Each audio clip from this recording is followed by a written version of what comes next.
Good evening, everyone. I'm Professor Andrei Zvelindovsky from University here in Lincoln, in United Kingdom. And I'm joined tonight with our distinguished guest and speaker, Professor Don Kurtz. Hello, Don.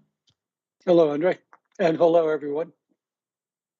We meet and chat in Astro-Chat, and this is our 11th chat already. And we connected with help of internet. I'm in Lincoln in England, while Dawn is now in South Africa with only 1 hour difference in time. Is it right, Dawn? That's right. We already have many of our regular attendees, and welcome everyone who came. I see in the live chat hello from various people who came. Really pleased to see you here. And there are also I see somebody from San Diego in California, AC, and I'll say in a second why San Diego is important. For those who are new to our Astro-Chat, I introduced Don, and those who already came 10 times before, you will just remember it far better. Don is originally from San Diego. He was born there. He got also his undergraduate degree in San Diego State University. And then he followed his research doctorate degree, a PhD from University of Texas in Austin. Following postdoctoral work, he spent almost a quarter of a century working in South Africa, which continued with another almost a quarter of a century here in the United Kingdom, University of Central Lancashire. At the moment, Don is Emeritus Professor, University of Central Lancashire, as well as extraordinary professor in Northwest University in South Africa. And we are very fortunate and honored that Don is also visiting professor of University of Lincoln here in England. In his career, Don spent many hours, observational hours, to watch astronomical objects. He wrote over 5,000 scientific papers. He wrote a classical textbook in astroseismology. He served as vice president of Royal Astronomical Society. He spoke on matter of astrophysics, both in scientific meetings and in public occasions, probably almost in all continents, Don, right? I think one continent still missing for your public talks. I haven't given a talk in Antarctica yet. Right, okay, one more to go. One to go. And for his extensive services to astronomy and astrophysics, he was awarded a Royal Astronomical Society Service Award 2022. So we're very pleased for Don as well. And with that introduction, I'll give floor now to Don, who will say a few words before we run some movie, and then our traditional talk followed by questions. So please put your questions below in the live chat, and we will answer how many we can. Okay, thank you for the introduction, Andrei, and good evening, everyone. Tonight, we will talk about the James Webb Space Telescope. It was launched last Christmas, and it has become operational only recently, and I'm sure you've been seeing it in the news. There's lots for me to tell you about it, but we're going to start with a movie that was produced by NASA, very professional. It's a 12-minute movie about the James Webb Space Telescope, and I will refer back to that movie and explain things in it which may not be absolutely clear to you, but it's beautifully done and will give you a very good feeling for the mission and the instrument. Please realize that some things in the movie, for example, the launch sequence, are computer generated rather than real. There wasn't a plane flying along just above the rocket as it took off. But I'll come back to you after we've watched this 12-minute movie, and then we'll talk about the James Webb Telescope and its latest results. Over to you, Andrei and Sergey, if you'll run the movie, please.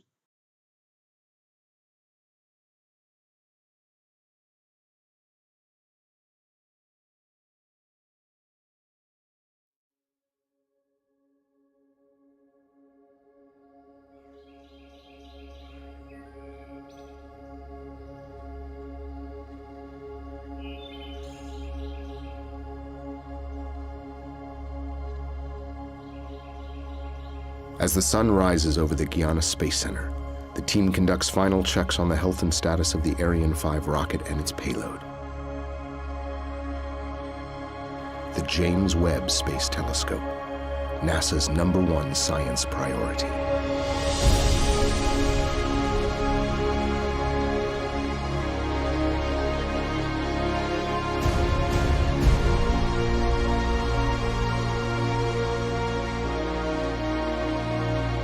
The Webb telescope is designed to look back to a time when stars and galaxies were first forming, over 13.5 billion years ago.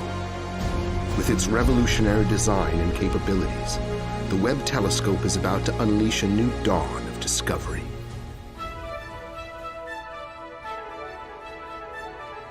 À tous de vidéo, attention pour le décompte final. 10, 9, 8. Seconds before liftoff, the Ariane 5's liquid-fueled engine comes to full power, followed by the ignition of the 2 solid rockets. We have liftoff.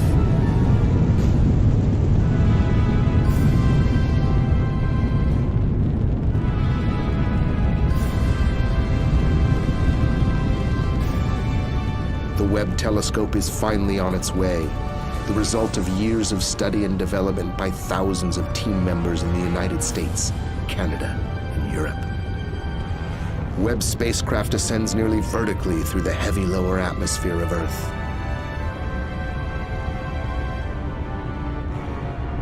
As the rocket reaches maximum acceleration, the spent solid rocket motors are jettisoned safely into the Atlantic Ocean.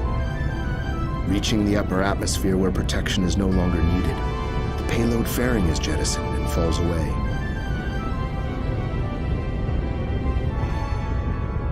Accelerating through the atmosphere, the Ariane 5 rocket's first stage expends its fuel and shuts down.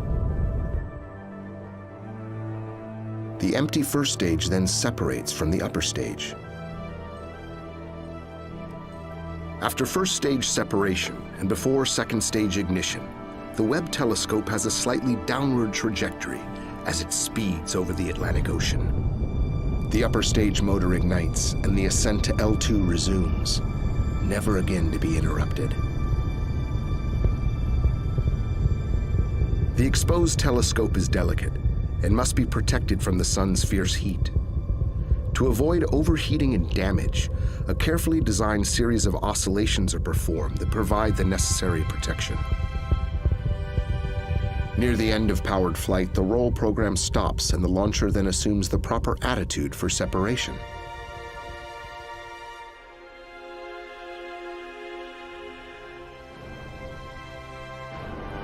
After separation from the Ariane upper stage, the Webb telescope continues its journey to L2 under its own power, taking the next step to its final orbital station 1 million miles from Earth.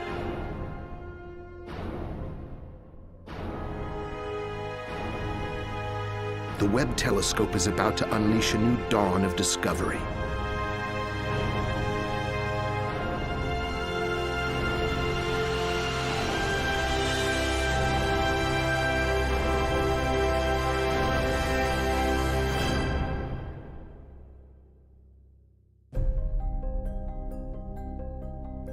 The Webb telescope separates from the launcher's second stage.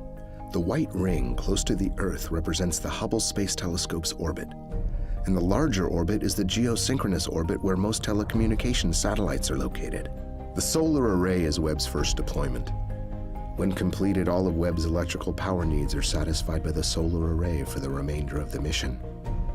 The onboard control system continually monitors and updates the attitude to ensure power generation and thermal safety. To preserve the cleanliness of the mirrors, thrusters are located only on the sunlit side of the observatory. The trajectory is designed without employing a retrofire, which necessitates pointing the delicate telescope at the sun.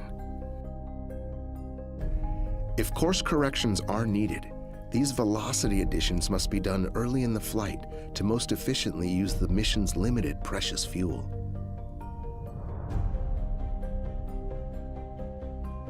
After completing mid-course corrections, the Webb telescope passes the orbit of the Moon.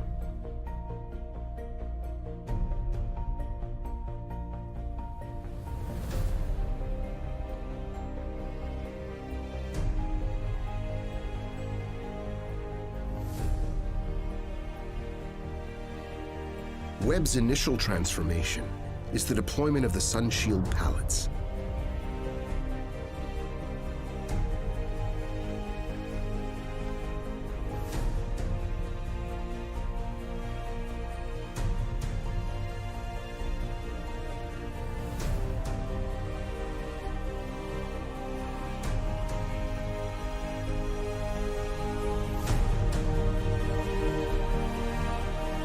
The tower separating the telescope and instruments from the spacecraft and sunshield is next.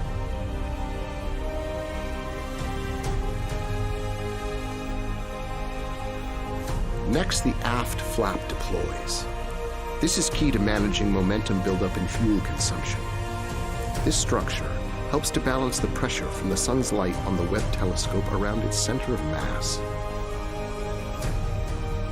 After the sunshield pallets reach their final positions, the membrane launch restraints are released. These have kept the sunshield membrane safely in place from final stowage at the Northrop Grumman facility in California through shipment and launch.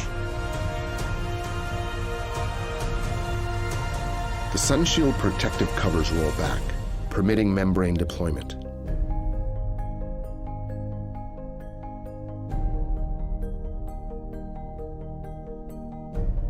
The covers over the core region release next.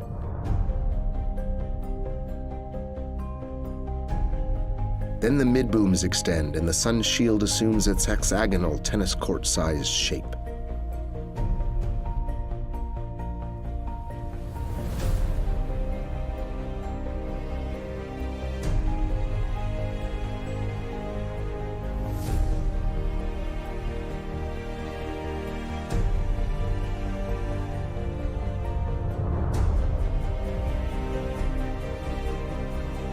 It is now time to tension the sunshield membranes, each thinner than a human hair, pulling each of the uniquely sized and shaped layers to their optimal position.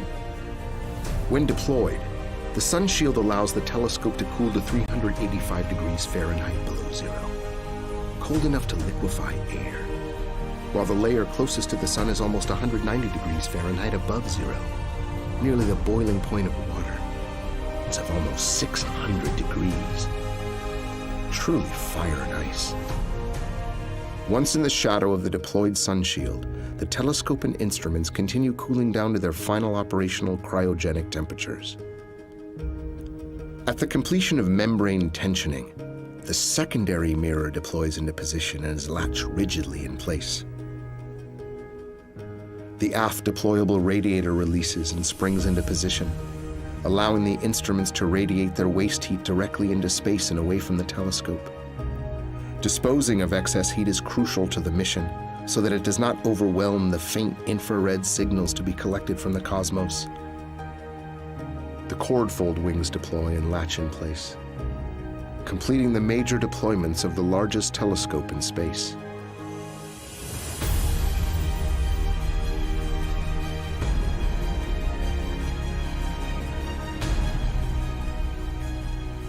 As the Webb telescope continues out to its operational orbit around the Sun-Earth L2, the observatory continues to cool down to its final cryogenic temperature state.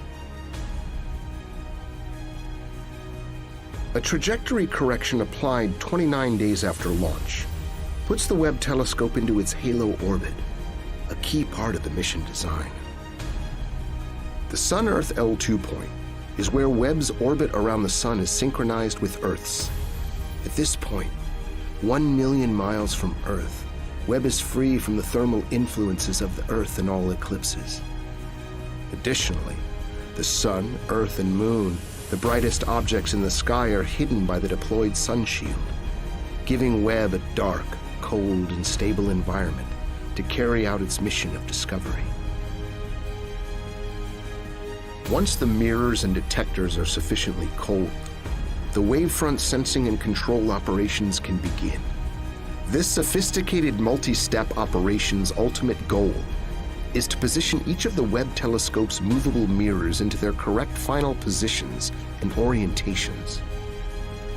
Once the mirrors are aligned, the mission team will continue checking out the science instruments, preparing them for operations. Commissioning is completed about 160 days after launch, and the science mission is ready to begin. This brings to fruition the work of the thousands of members of the Webb team from the United States of America, Canada, and Europe. Astronomers from all over the world can now use this facility to study the universe. NASA's James Webb Space Telescope is a game changer. Discoveries made by this observatory will rewrite textbooks, inspiring the next generation of future engineers and scientists. This revolutionary tool will provide an unprecedented view into the birth of the first stars and galaxies, unleashing a new dawn of discovery.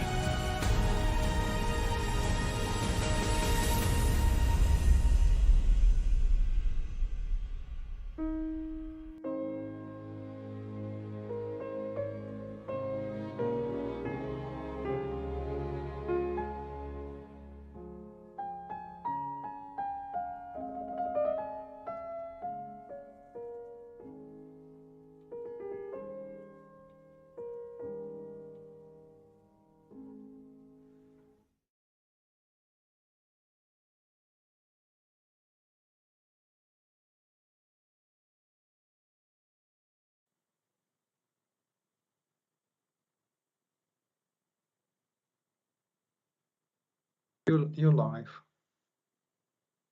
Right, good evening, everyone. Welcome back. I hope you enjoyed that very professional movie produced by NASA. And now I'm going to fill in some of the blanks from that movie, and we're going to look at some of the science of the James Webb Space Telescope. You're looking at a picture, or at least an artistic picture, of the Webb telescope there on the slide that you're looking at. The James Webb Space Telescope, planning for that began in the late 1980s, not too long after the launch of the Hubble Space Telescope. Astronomers started looking at what are we going to do after the Hubble telescope. And the planning for this telescope stretched on through the 1990s.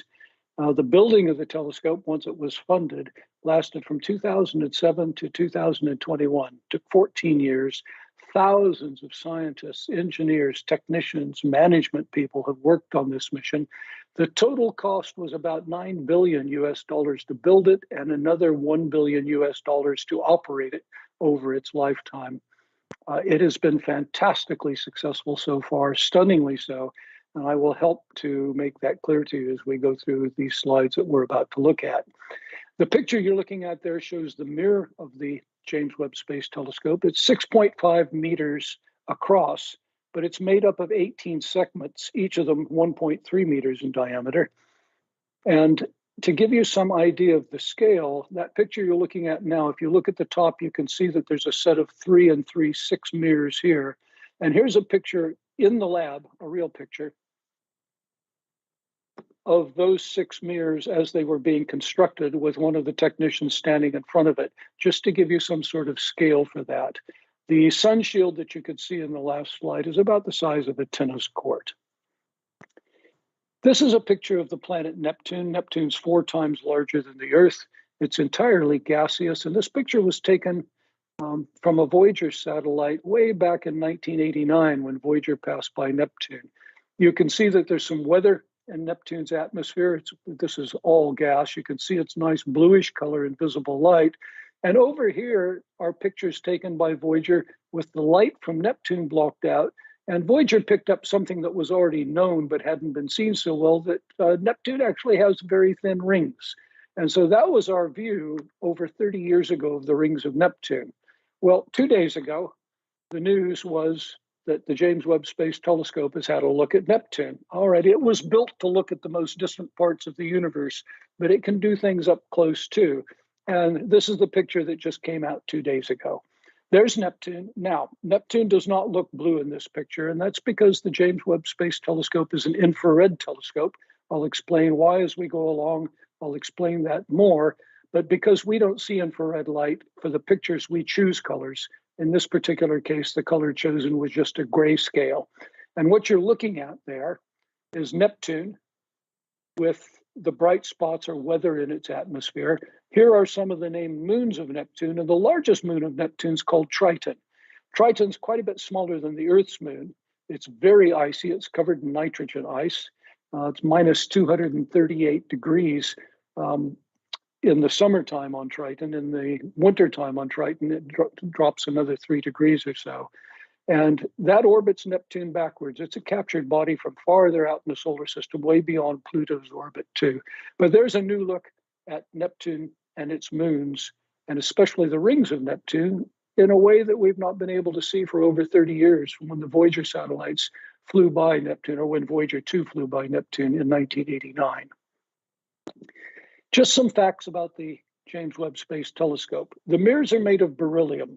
Beryllium is the fourth lightest element. The lightest elements are hydrogen, helium, lithium, which you've got in the battery in your phone, and then beryllium is the fourth lightest element. It's metallic, and it's very good for making mirrors, but there are problems too. The reasons for making mirrors for the space missions is that it does not expand and contract with temperature anywhere near as much as glass does. That's an advantage, and it's very, very light. Disadvantages is that beryllium is a class 1 carcinogen, and it's really difficult to work with. And so the mirrors were made of beryllium, and then they were coated with an extremely thin layer of gold. And that's why you see that golden color. The reason for choosing gold is it's highly reflective in the infrared. And so it makes for very good infrared wavelength telescopes. The shields that you see, the sun shields, which are underneath the telescope, they face the sun. You saw that in the movie. And the telescope's then protected from sunlight. But infrared observations need to be done at a very, very cold temperature. And so the sun hitting the bottom of those shields, which are thinner than a human hair, gossamer thin, heat the bottom shield to 125 degrees Celsius. But then the heat's radiated away as you go through the 5 layers until on the telescope side, it's operating at a temperature of minus 235 degrees. And that's the standard operating temperature of most of its instruments. But its near infrared instrument has to be cooled all the way down to only 6.4 degrees above absolute zero, minus 266 degrees Celsius. So this telescope operates at absolutely frigid conditions. And I'll tell you why it needs to be so cold in just a moment. Now, in the movie, you were told that the telescope went to the L2 point, and there wasn't any explanation for you of what the Lagrangian points are. And so here's the explanation of that and why L2. In the 1700s, first Leonard Euler discovered 3 Lagrangian points, the ones that we now call L1, L2, and L3, in a line between the sun and the earth, connecting the sun and the earth. And then Joseph Louis Lagrange later found that there were 5 such points. There's an L4 and L5 point at 60 degrees from the Earth-Sun line. Those are balance points between the gravity of the Earth, the gravity of the sun, and the orbital motion of the objects. If you'd like to think in a frozen frame, then what you used to call centrifugal force. And so this L2 point, 1.5 million kilometers beyond the Earth, opposite the sun, is a gravitational balance point. And that orbits the sun with exactly the Earth's orbital period. Otherwise, anywhere else beyond the Earth, things orbit more slowly. And so putting a satellite there, it will stay there. But it's a balance point like if you tried to balance a broomstick on the end of your finger. You can get it to balance, but you're constantly having to adjust your finger and make sure it stays in balance. And so the Webb telescope has got propellant on board, rocket fuel, And it can use that rocket fuel to adjust its orbit fairly regularly to correct for any tendency to run off. Now, initially, the Webb lifetime was planned to be 5 years. You think $10 billion and it's only going to last 5 years? That's a bit of a worry. But the launch was so well done, and the trip out to the L2 point was so extremely precise that very little propellant was used. And it's clear now there's enough propellant to run this mission for at least 10 years and even longer. You know, during that movie you just watched, as you watched the mirrors unfold, they moved into place and they had to be positioned to a billionth of a meter with respect to each other. There were over 100 operations while the telescope was going out to the L2 point that were single point failures. If any of those operations had failed, the entire mission would have been lost. It wasn't. Everything worked as planned. The engineering is just absolutely stunning. Now, you watched that rocket launch. All right, it was computer-generated imagery for the rocket launch. A lot of what you watched in there was also real.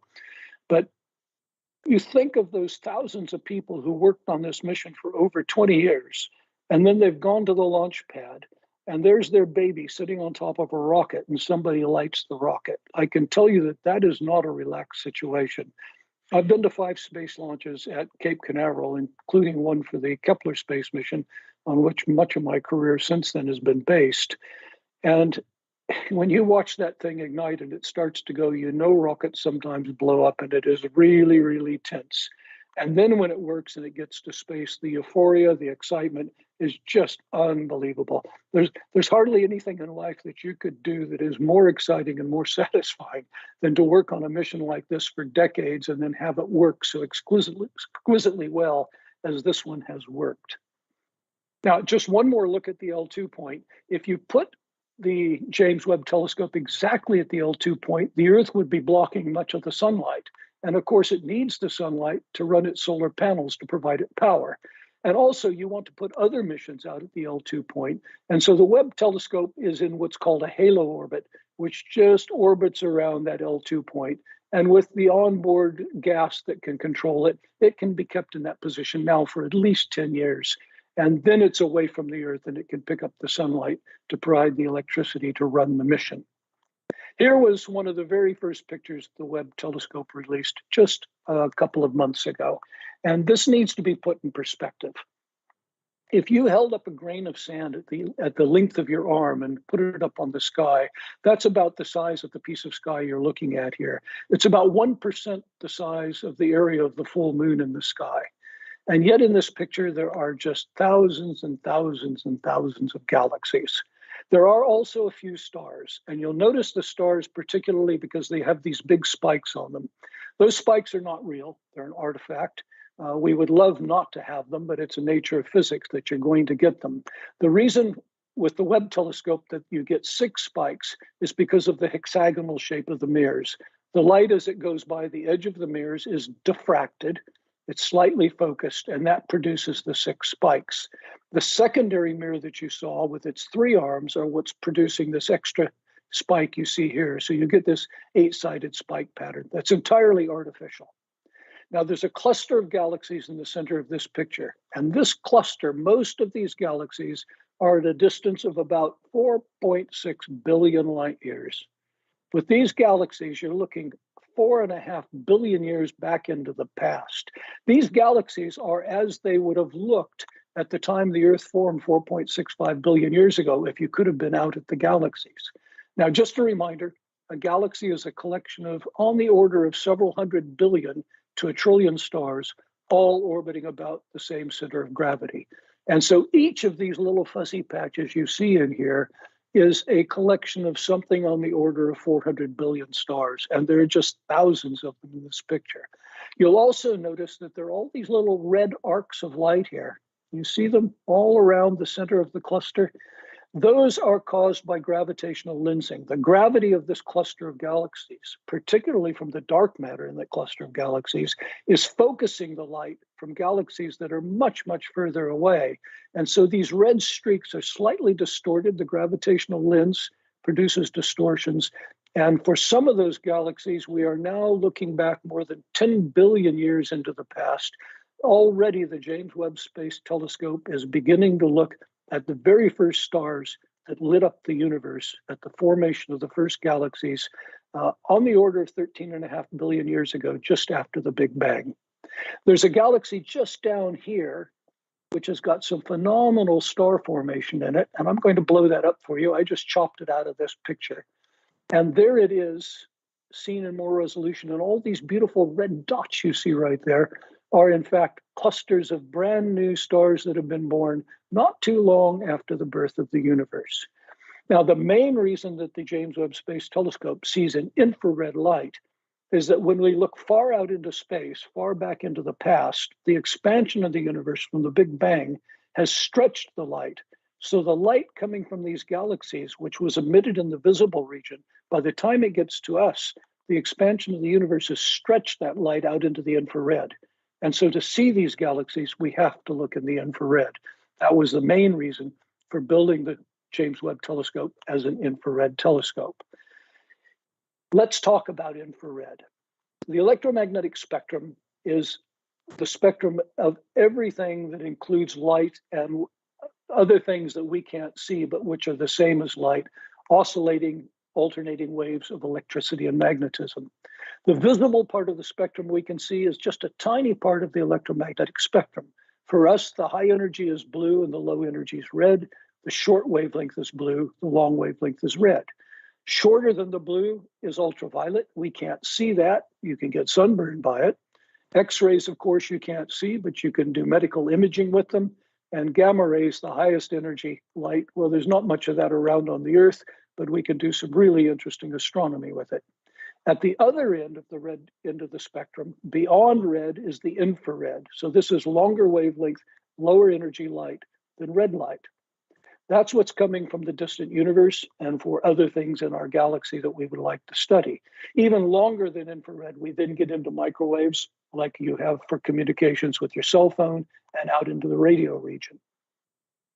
We humans can only see visible, but there are animals on this planet that can see infrared light. There's a couple of examples. These are pit vipers. They're not called pit vipers because they live in pits. They're called pit vipers because they have pits on their faces. You can see the arrows pointing to them here. And those pits are infrared eyes. These animals can see in the infrared. Now, everything that has a temperature radiates light. Something really hot like a star radiates visible light. Something much cooler, like you and like me, radiates infrared light. So you and I radiate in the infrared. And when I was growing up in California, San Diego area, where AC is, who's listening in tonight, and I would go hiking in the hills to the east of San Diego, there would be times when we would come upon rattlesnakes.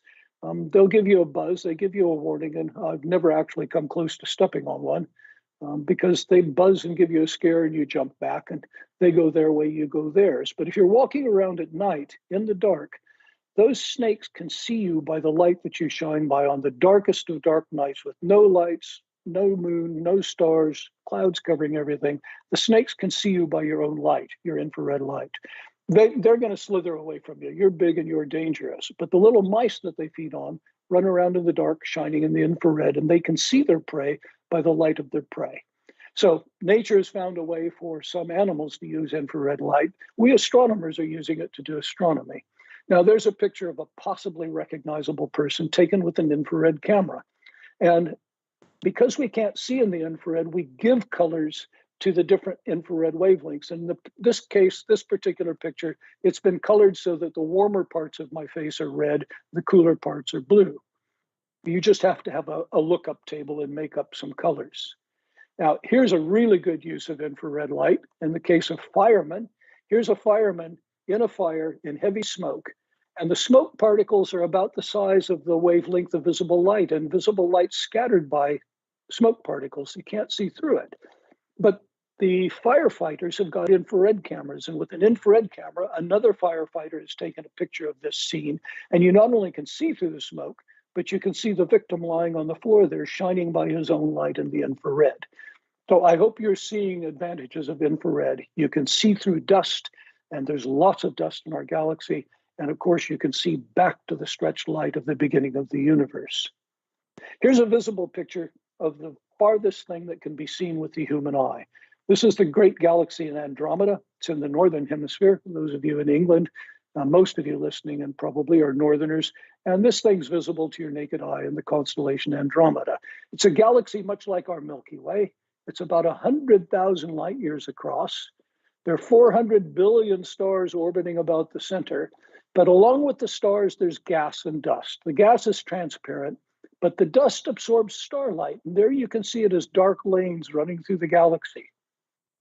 These are cool parts of the galaxy where new stars are formed, where new planets are formed. We'd like to study those. And it's hard to see through the dust or even to see the dust in the visible, but in the infrared, you can just see it shine by its own light because it's cold. And so here's the Andromeda galaxy in infrared. Now, that would have been science fiction for me to show this to you just a couple of decades ago. But now we can switch from the visible to the infrared and now look at the cold places in the galaxy, cold places in the universe that we couldn't previously see. Here's a beautiful picture from the James Webb Space Telescope. This is of a star formation region in the southern hemisphere. In fact, this is up for me right now. You can't tell that, but where I'm sitting in my house, I'm facing south. And I know that this constellation Carina, if I walk outside, is right in the direction that I'm facing. And there, about 8,000 light years away in our galaxy, is a great cloud of gas and dust in which new stars are being born now. Some of the most massive stars we know, and the most famous of them is the famous star Eta Carini.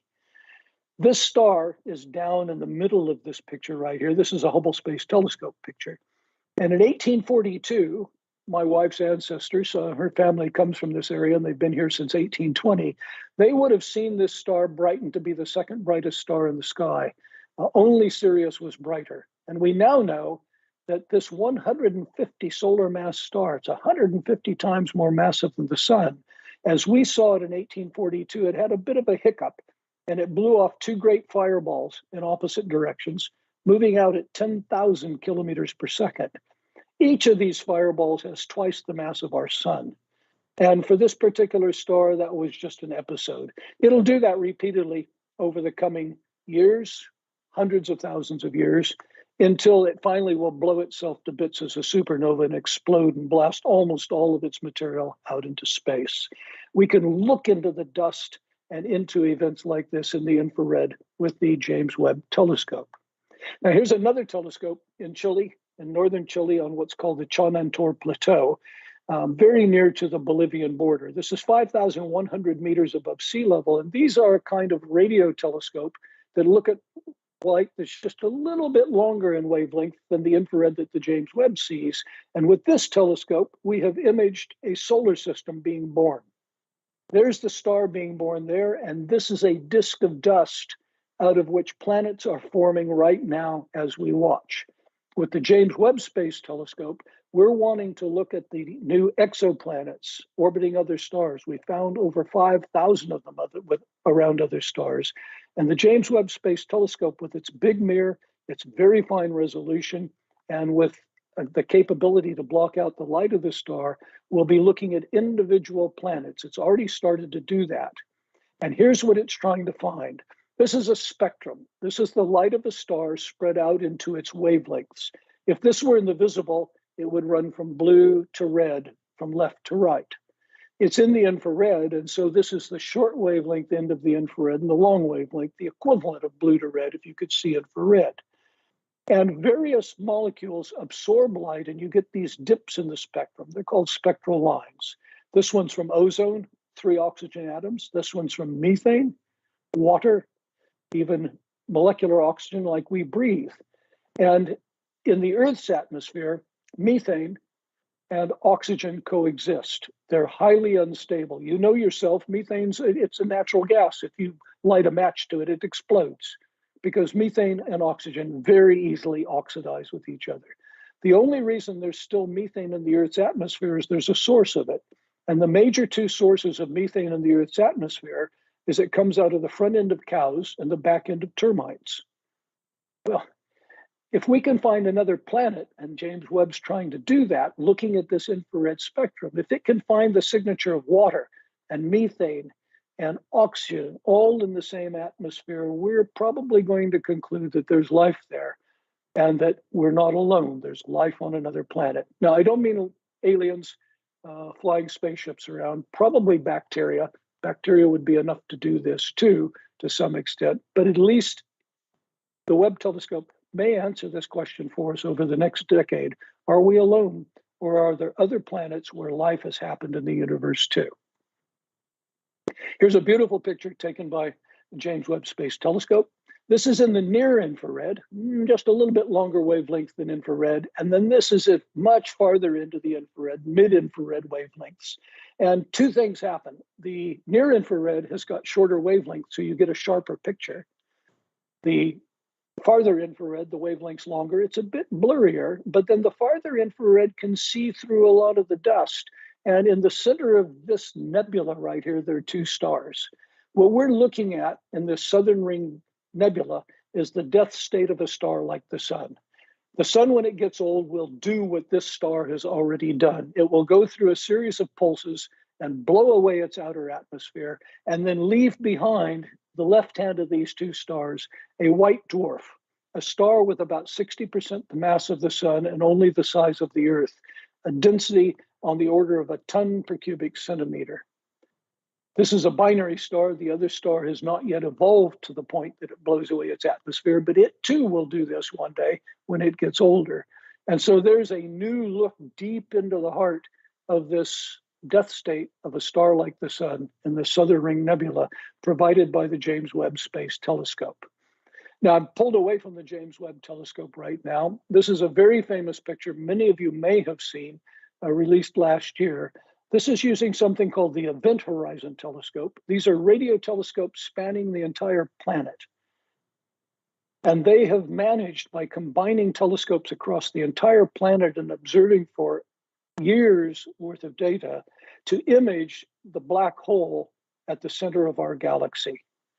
There's a black hole in the center of the Milky Way that's got 5 million times the mass of the sun. Now, in reality, the black hole's right in the center of this dark spot. And the outer part of this ring is about 10 times the size of the black hole. And this is the disk of material spiraling around that black hole. Now, 2 weeks ago, I was in Oslo, Norway. I had been invited to give a talk at the Kavli Prize meeting there when two of my colleagues won the Kavli Prize. Those are nice gold medals that were given to them by the king, along with a share of $1 million US. So it's a good prize to win. My presentation there was to talk about what their award was in, astroseismology. But the man who followed me at the Astrophysics Symposium was Jeff Brower, who's the head of this telescope. And he was talking about these pictures of these giant black holes at the center of galaxies that we're now beginning to see. Here's an artist's impression of what one of those giant black holes would look like. It's only about the size of the solar system, and gas is swirling down into the black hole. And as it swirls down before it falls in, it's heated to a stupendous temperature. And before the material falls in, it gets so hot that it blasts out jets of gas at over 90% the speed of light. Here's a picture of that happening. Here's a galaxy with 1 trillion times the mass of the sun, 1 trillion stars in it. And deep in the core of that galaxy, there's a black hole with 6 billion times the mass of our sun. And it's shooting out these two jets of gas at over 90% the speed of light over 1 million light years of space. Again, the James Webb Space Telescope with its infrared camera will be peering into the hearts of these galaxies too, and deep into the heart of our galaxy, where it'll be able to see through the dust and look at the dynamics of the activity down in the center of our galaxy with its monster black hole. Another picture from the Webb telescope is of something called Stephan's Quintet. These are 5 galaxies, 1, 2, 3, 4, and then another one that just happens to be in that direction. And these are interacting gravitationally, and the gravity, the tides are pulling stars out. All this milky light you see are millions of stars being pulled out of the galaxy. This doesn't hurt the stars, doesn't hurt the planets on the stars, it just disrupts the galaxy. And in the process, gas has been compressed, and there's incredible star formation going on here. We call this a starburst galaxy. Well, these collisions between galaxies can produce some really interesting effects. And here's the last James Webb picture I'll show you. This is the famous Cartwheel galaxy, where a small galaxy punched through the middle of this giant spiral galaxy that used to look like our Milky Way. It punched through the middle about 400 million years ago. And now the galaxy is beginning to get its shape back, and you can see the spiral arms beginning to come back. And for a long time, it was thought one of these two were the culprit. But with some radio telescope observations, it's been shown that there's actually, these green lines are just lines outlining where radio observations have been made. There's a stream of gas running from the cartwheel off to this galaxy up here. And so there's the probable culprit that punched through the middle of this galaxy 400 million years ago. And again, we're getting a brand new look at this to study all this incredible activity in astrophysics with the James Webb Space Telescope. And so let's go to the question time. I've gone a little bit long tonight with the movie, but we'll run over time a bit so you can get your questions in. I think Andrei's decided he'll allow that. So I'm going to stop sharing now. Hand back to Andrei. Oh, I'm going to try to stop sharing. Did I succeed, Sergey? I think I probably did. Yes. Okay, Thank you. good. Thank you very much, Don. Okay, we're back. For this absolutely fascinating talk and this fascinating images. And now we have time to questions. There are already questions coming. And I will read them on just those who are new to our Astro-Chat. You can type your questions directly in live chat. And now a question comes from Lilian, who is asking, is there any chance that the science will get to the stage that we see image of these galaxies as today? Oh, Leland, that's not possible. It's got nothing to do with our ability with science. Those galaxies, the light from those distant galaxies, the ones I just showed you, let's take the close ones, took 4.6 billion years to get here. You cannot see them now because of the time it takes light to travel. They still exist out at this time in our universe, but in order to see them as they are now, we will have to wait more than 4.6 billion more years to see them as they look now, because they're farther away than 4.6 billion light years where they sit now because of the expansion of the universe. You can't see anything in the universe as it looks now. If you were standing 100 meters away from somebody, light travels 300 million meters per second. And so you would see them as they looked a 3 millionth of a second in the past. Now, people don't do anything in a 3 millionth of a second. You can't sense that. But even for seeing somebody at the other end of a football field, you're not seeing them as they look now. You're seeing them as they looked when the light left them. And you know that much better with sound. You know, when you see a flash of lightning, you don't get to hear the thunder until it gets to you. And there's no way to hear the thunder right when the lightning goes off if you're not right at the lightning bolt. We can't overcome that. There's no way to see those galaxies as they look now, only as they used to look. Thank you very much, Don. And there is question on time as well from Timur, who is asking, what is the approximate time spent on transferring the information from the telescope to the Earth? Oh, that's a good question, Timur. Thank you for that. I know you've been on the program live even once in the past. The telescope is 1.5 million kilometers from the Earth. That's 1.5 times 10 to the 6 from the Earth, 10 to the 8th. And so we're looking, oops.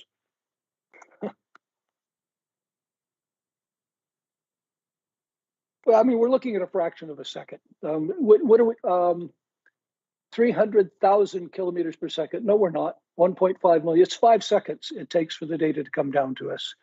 And so are you worried about the data transfer rate, Timur? And basically the data can be transferred down, and it's transferred down regularly, but it's coming in at a phenomenal rate. And you need a lot of computer capacity to store the data as it comes in. But it comes down in 5 seconds from the telescope. It's just the light travel time. Thank you. And now a question from Human Parson. If James Webb was conceived in the 60s, what next after James Webb? Okay, so what was the name of the person, Andrei? Human Parson. Okay, the answer to that is it was conceived at first in the 1980s, not the 60s, and then it was planned in the 1990s. So you're asking, well, what's the technology like now? You know, with space missions, you can't ever launch the latest technology. The technology moves so fast, and it takes decades to get a space mission into space. By the time you get it into space, you've got fantastically better technology on the ground. And what is the next big giant telescope? Well, people are trying to plan for that in space, but there's nothing funded yet. The next big astronomical mission that's actually going is a giant 39-meter diameter telescope on the ground called the European Large Telescope. And that's being built in Chile. It's underway now. And so for me, the next big excitement in terms of telescope technology is not in space, because that's not funded yet. And in fact, I can say that the next big giant space telescope that will supersede the Webb telescope will come beyond my lifetime. I'm not going to see that. And so I'm looking at this big giant one on the ground, which is being built now, and I'm going to get to see what happens probably. Thank you, Don. Question from AC, our permanent audience member. Interesting that the beryllium forming the mirrors is so toxic. Did this present specifically stringent manufacturing facility constraint, or were they robotically manipulated for safety standards? I think both, AC.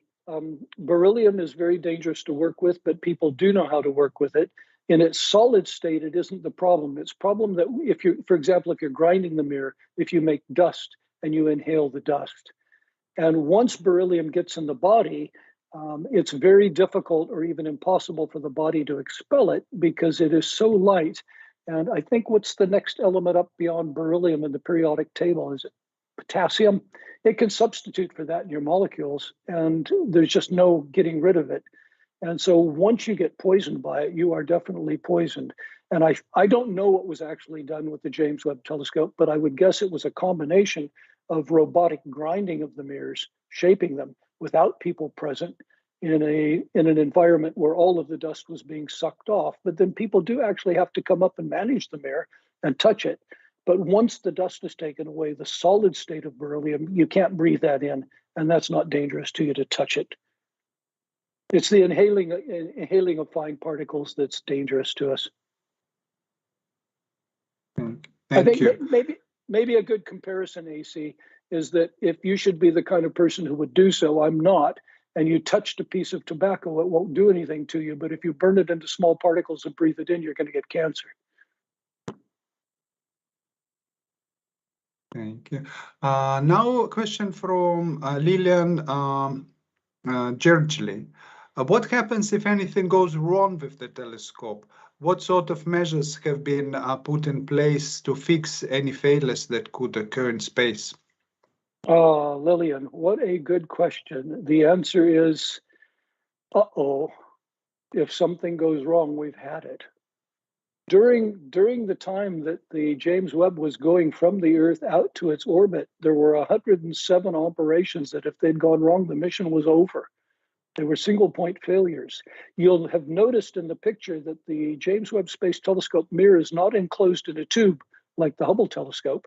And so it's susceptible to being hit by meteorites and micrometeorites. And it has already been struck by one that was larger than expected, and that slightly displaced one of the mirrors, and the engineers on the ground could reposition the mirror. So you can recover from that. But if something seriously malfunctions, you cannot go out and get it. You can't go fix it. You can't send astronauts to it. It's not like the Hubble telescope in low Earth orbit where the astronauts could go up, get it, actually do a spacewalk and go out and fix it. If something seriously goes wrong, the mission's over. Thank you. And now we go question from Roger, who asks, can you explain how it is that galaxies are farther away than light has traveled in the time? Roger, I'm not sure I understand that question. There's a problem with what we call look-back time when I'm trying to explain to you the model of the Big Bang. And so when you see that picture of that galaxy, you're seeing that galaxy at its look-back time distance. So the light left it 4.6 billion years ago, and we see it at a distance of 4.6 billion years, but it itself is not now at 4.6 billion light years away. It's moved elsewhere. Because of the expansion of the universe, we see the galaxies at their look-back time, and that's what we call the distance, even though you're already picking up, and there was a previous question, the actual distance to the galaxy to where it is now is quite a lot larger. But it was at 4.6 billion light years when the light left that we're picking up now. Thank you. Andrei looks confused by that answer. I know. I just want to ask my kind of follow-up question. So, as we look into the galaxies in basically in the beginning of time, so the spectrum is shifting towards infrared. What is the kind of a borderline of that kind of frequency where light shifts from the very, very first moment of times? Does it go till? Andrei, you're really asking what is the greatest redshift of the very first galaxies when they formed? The redshift of the galaxies that the James Webb is picking up now is on the order of 10. And so the light has been stretched by a factor of 10. And so if you looked at blue light with a wavelength of 300 nanometers, it would now be 3,000 nanometers or 3 millimeters. It would have been shifted out to the range of those most distant galaxies are putting out more light at the wavelength that ALMA array can pick up than the James Webb. But if our model of the universe is correct, those were the first galaxies to form, and we're not going to see anything farther away. If we do see things farther and farther and farther away, we're going to need a new model of the universe. That'll be very exciting. Yes, and it's kind of a connected Sims question from David Gwynn. Will this James Webb telescope detect the very first stars?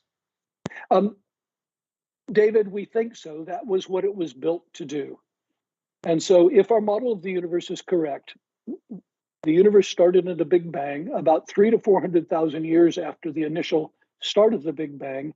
It got cool enough that light escaped, and that's now what we see as the microwave background.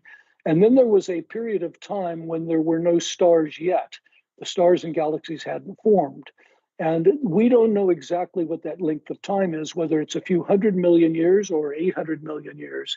But on the order of hundreds of millions of years after the Big Bang, the first stars should have lit up. And the James Webb Space Telescope is capable of seeing those stars.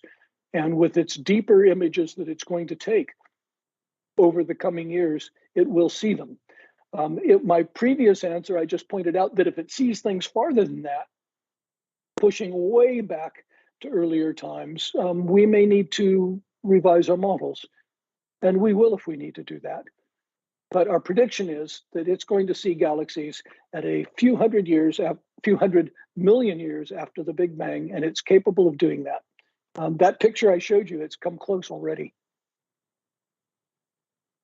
Thank you. I see there were more questions about basically telescope function, and then one was from Alan Barker, who asked, I've heard some time ago about the telescope being struck by a micrometeor. Is it okay, and will that affect the mission?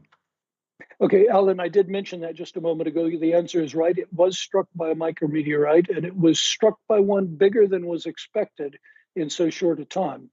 And so we don't know if it just happens that a random one came by or if it's under a bigger threat. And with that, the mirror was slightly displaced, but the engineers on the ground have the capability of realigning the mirrors. They did that in the initial configuration of the telescope, and they were able to realign the mirror and put it back to within a few billionths of a meter to the position it needed to be in. Probably there's a small pit on the surface of the mirror, and that will slightly degrade the image, but this is a micrometeorite, very, very tiny.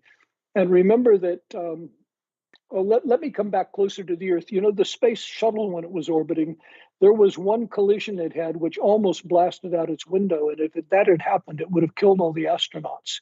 And those windows were bulletproof plexiglass. They were incredibly strong, and what the space shuttle was hit with was a small fleck of paint from another space mission.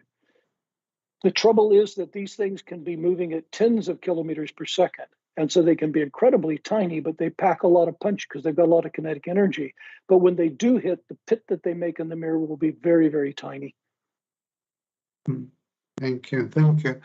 And it's kind of your answered already, in fact, but nonetheless, there were quite a few questions related to meteors. And John Clark was asking very early of a live chat, what protects such delicate instrument from meteor collisions? And probably answer is not much. The answer is they're not protected. We take a chance. And you could ask this same question: what protects the astronauts in the space station from being hit by a piece of debris from another space mission? And the answer is absolutely nothing. They're up there taking a chance. And in the case of the space station, they occasionally do get hit. They've had some cases where they've had to do some repairs, but if they got hit by a big chunk, it could kill them all. But basically, space is pretty empty. And so we're taking a chance on a time scale of 10 years. It's not going to get hit by something big enough to ruin the mission. And probably it won't. It's really mostly space out there. Thank you. There was just a comment rather than question from Steve DeVore, who told that the resolution of images is incredible. But I think it's kind of maybe deserve extra comment on the resolution of imagery. Yes, the resolution of the James Webb Telescope in the near infrared is 1/10 of an arc second. And that, well, it's 10 times better than your typical telescope on the ground, although with adaptive optics, we're now with our giant telescopes on the ground beginning to approach that resolution with the big giant telescopes on the ground by correcting for the blurring of the atmosphere. And the reason we can do as well on the ground is we've got mirrors that are much, much bigger. So they've got inherently better resolution. We just have to deal with the atmosphere, but we've learned to do that. But yes, it is incredible. The resolution is really incredible. Thank you. Then a question from somebody with a long kind of nickname, Marian Christie 55. You have shown us images from within our solar system, Neptune, and from several billion light years away. Are there any technical issues in observing with such a shift of scale? No, there isn't, Marian. We can do all of those things. You can use the James Webb Telescope to look at anything right up close out to the most distant parts of the universe. No problem to do that. Oh, I should mention to you, though, that because its field of view is so tiny, remember I told you just a little, that picture of the galaxies was like a speck of sand held at an arm's length. When you see pictures of things like Neptune and you see pictures of things closer in our galaxy, the James Webb Telescope has to take many, many, many different pictures moving about and put them all together for you to see that thing. It can't see them all at once for the things that are close up. So it's very costly to take pictures of things up close because you need lots and lots of pictures to see the whole thing. Thank you. I see some people say that they have to leave, and of course, it is 9 o'clock. It's fine, but we will take a couple of more questions just because we with extra video was more time spent, and just was the question from. AC again. After the Webb fuel runs out, will it remain in L2 orbit or will it drift into a separate solar orbit? Oh, AC, I think that when the fuel runs out, it will drift away from the L2 because the L2 is an unstable balance point. It would be like being on top of a mountain and you've got a ball on top of a mountain and it has a tendency to roll off. And for the life of the mission, we keep pushing it back. But when the mission's over and there's no more fuel left, it will drift off and it will drift away from that point. And then it will no longer be at the Lagrangian point and it will end up in orbit about the sun in a distant orbit more distant than the Earth, it'll take longer to go around the sun than the Earth does, and the Earth will pull away from it for a long, long time until the Earth comes back around and catches back up again, and then it won't be so far away again. Some very future time, somebody who wanted to, when the Earth comes back by it, will be able to maybe take a look with another telescope, see what it's doing. Okay, thank you. And I think I found a very appropriate last question as we run out of time from Sammy Joe Greenwood. If the maximum achievements of James Webb Telescope are achieved, what would this mean for mankind? Oh, Sammy, the big questions astronomically in terms of how we think is, what are our origins? Where do we come from? And how did life form? And are we the only life in the universe? And James Webb is addressing both of those questions, those really big questions. We're looking back to the origins of stars and galaxies, the things out of which stuff is made. And then we're trying to discover if there's life in the universe. Now, if your question was about technological spin-off, there's already a lot of technological spin-off. Astronomy produces a lot of that. I don't particularly want to address that tonight, but I will actually send you off to the NASA James website, and they'll tell you all the good technology that they've already been spreading out into industry from the development of the telescope. But for me, the big exciting thing, origins, the beginning of the very first stars, and is there life somewhere else? Those are the really big questions. Thank you. Thank you, Don. And thank you, everyone who came and listened and asked questions. As all this, there are more questions came, then be able to address in this talk. We stayed a little bit over time, so apologies if somebody need to leave. And with that, I'd like to thank Dawn and thank everyone who came, and wish everyone good night or day or morning, wherever you are. And we will meet again on our next Astro-Chat quite soon. Thank you and goodbye. Okay, good night, everybody. Oh, sorry, it's a good night for me. It may not be for you. Bye. Thank you.